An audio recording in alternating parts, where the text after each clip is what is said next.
کہتے جی کہ ہمارے علاقے میں عورتیں فیشن بھی کرتی ہیں اور فلمیں بھی دیکھتی ہیں، اس کے بعد کیا وہ مسلمان ہیں؟ تم جو فلمیں دیکھتے ہو تم پہلے خود بتاؤ مسلمان ہو؟ اگر تم مسلمان ہو تو وہ بھی مسلمان ہیں، تم گناہ گار ہو وہ بھی گناہ گار ہیں، کافر تو نہیں ہو۔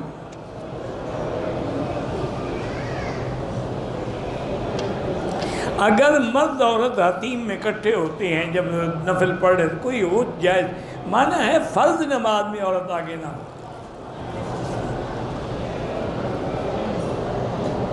بہرحال خانہ کعبہ کی طرف جو لوگ پاؤں کرتے ہیں ان کے نزدیک بے ادبی نہیں ہے، جن کے ہاں بے ادبی ہے وہ نہ کریں، مقدس مقامات کی زیارت ضرور کریں لیکن نمازیں اور جماعت نہ چھوٹیں۔ زندہ بچوں کی صحت سلامتی کے لیے طواف نہیں کہ آپ طواف کریں گے، ان کے لیے دعا کریں۔ جنازے میں ایک سلام بھی جائز ہے اور دونوں بھی جائز۔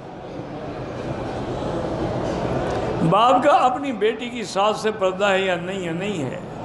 حضور نے انگوٹھی میں کون سا پتھر، ایک روایت میں آتا ہے کہ فِسُّهُ حبشی، کہ انگوٹھی میں جو پتھر تھا وہ حبشی تھا، حبش کے علاقے کا تھا، لیکن بعد میں حضور نے وہ بھی چھوڑ دیا اور انگوٹھی بنوا لی جو آپ کے لیے مہر تھی، جس پہ لکھا تھا محمد رسول اللہ، تو وہی مہر بھی لگاتے تھے اور انگوٹھی کے طور پہ بھی پہنتے تھے۔ اور وہ انگوٹھی میں بھی ایک راز تھا، اللہ کے نبی کی وفات کے بعد وہ انگوٹھی ملی حضرت ابو بکر رضی اللہ عنہ، انہوں نے محفوظ رکھی، پھر ملی حضرت عمر کو، انہوں نے محفوظ رکھی، پھر ملی حضرت عثمان کو، انہوں نے بھی محفوظ رکھی، لیکن ایک دن اتفاق سے بیر عریس قباء کے قریب ہے، وہاں بیٹھے ہوئے تھے تو آپ انگوٹھی سے جیسے ہوتا ہے کھیلتے ہیں آدمی، دیکھتا ہے چیک کرتا ہے، انگوٹھی گر گئی کنویں۔ جتنی محنت کی گئی انگوٹھی کو ڈھونڈنے میں پھر وہ نہیں ملی، اور اس کے بعد حضرت عثمان کی حکومت پہ زوال آنا شروع ہوا۔ اس انگوٹھی میں بھی یہ کمال تھا اور یہ برکت تھی۔ ویسے بہرحال سونا نہ ہو، چاندی ہو اور آدمی اس کی انگوٹھی پہنے، اور اس میں پتھر کی کوئی پابندی نہیں ہے، یاقوت پہنے، مرجان پہنے، نیلم پہنے، ڈائمنڈ پہنے، کوئی بھی پہنے، اس کی کوئی پابندی نہیں، لیکن ان کو نفع نقصان کا مالک نہ سمجھے۔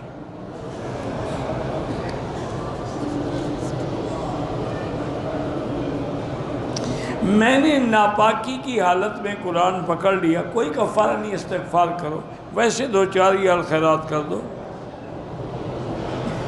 کہتے ہیں جی پاکستان میں مکڑی کے جالے کو منحوس سمجھا جاتا ہے دکانوں اور گھروں میں، اگر دکانوں اور گھروں میں ہو تو وہ جو ہے وہ منحوس ہے نا، لیکن غار پہ ہو حفاظت کے لیے وہ تو منحوس نہیں ہے۔ ان اوہن البیت لبیت العنکبوت۔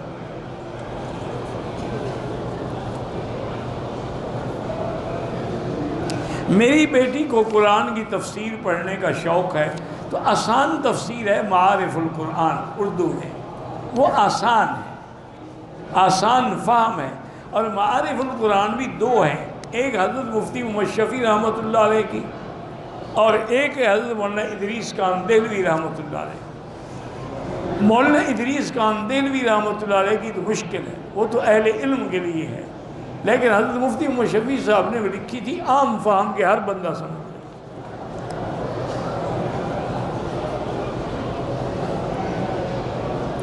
اگر کسی نے اپنی سالی کے ساتھ زنا کیا ہے، نکاح ٹوٹ جائے گا، نکاح تو نہیں ٹوٹے گا لیکن یہ بہت بڑا گناہ ہے، استغفار کرو، توبہ کرو اور ہمیشہ کے لیے بچ جاؤ۔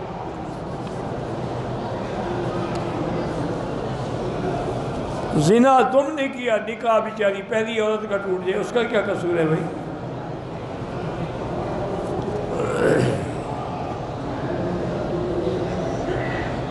کہتے ہیں جی کہ اسلام کے اندر زیادہ افضل جمہوریت ہے، بادشاہت ہے یا خلافت ہے؟ جو اللہ کے قانون کے مطابق چلے وہی جائے۔ معنی یہ ہے کہ قانون خدا کا چلے، چاہے وہ بادشاہت ہو، حضرت سلیمان بادشاہ تھے، حضرت داؤد علیہ السلام بادشاہ تھے، حضرت یوسف علیہ السلام بھی بادشاہ تھے، تو بادشاہت بھی کوئی عیب نہیں ہے، نہ جمہوریت کوئی عیب ہے، امر ہم شورا بینہم، اور نہ خلافت، کیونکہ حضور کے بعد تو نظامی خلافت تھا۔ اصل مقصد یہ ہے کہ جس میں اللہ کا قانون چلے سب جائز ہے۔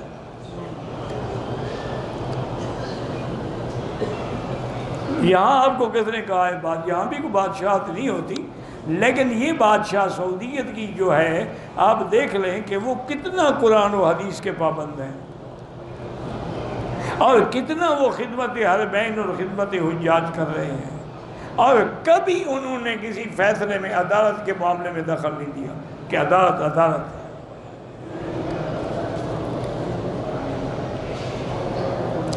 جس آدمی کو کام ہے، اصل سنت یہی ہے کہ وہ خود استخارہ کرے، دوسرے سے استخارہ نہ کرے۔ یہ تو رواج بن گیا ہے نا، لوگ جاتے ہیں بزرگوں کے پاس کہ جی آپ استخارہ کوئی کام تیرا ہے، تم جو ہے نا تمہارا کام جو ہے وہ کیوں کریں۔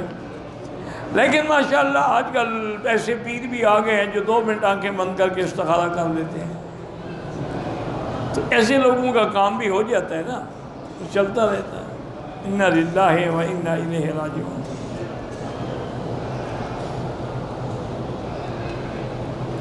تفسیر نفسوی میں حضرت علی سے روایت ہے کہ صاحب کے نام بتائے ہیں، معلومات کے طور پر ان کے نام یاد کر سکتے؟ کیا آپ کو معلومات حاصل ہوں گی؟ مجھے یہ بتاؤ نا کہ اصحاب الکہف کے نام اگر آ جائیں تو آپ کو کون سا قطع ارض زمین مل جائے گی یا اقتدار مل جائے گا؟ جب قرآن نے نہیں بتائے، اذ اول فتیۃ الی الکہف، بس چند نوجوان تھے جنہوں نے غار میں پناہ لی۔ اب ان کے نام کیا خدا نے نہیں بتایا؟ فائدہ ہوتا تو اللہ بتا نہ دیتے۔ باقی یہ جو روایات ہیں نا تفسیروں میں، یہ روایات اسرائیلی روایات سے نقل کی جاتی ہے۔ اب خیر ہمارے مولویوں نے اصحاب کہف کے نام بھی ڈھونڈ لیے ہیں، اور اس کا ایک فائدہ بھی بنا دیا کہ وہ نام لکھتے ہیں کاغذ پہ، کہتے ہیں جس کو جن ہونا اس کے سامنے کرو، اس کو کہو کہ اس کو پڑھے، بس جن حاضر ہو جائے گا۔ جن حاضر ہو نہ ہو، پیر تو بیٹھا ہے نا، وہ خود بڑا بھوت ہے، کوئی جن آئے نہ آئے وہ خود جو بیٹھے ہوئے ہیں حضرت۔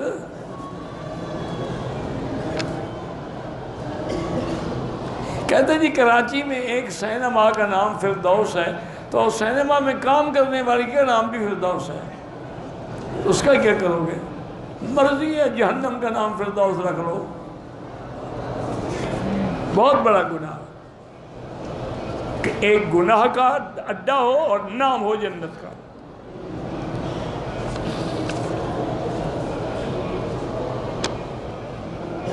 میں پاکستان سے ہوں، میرا جی کرتا ہے کہ اللہ ملا کر حج اللہ نصیب کرے۔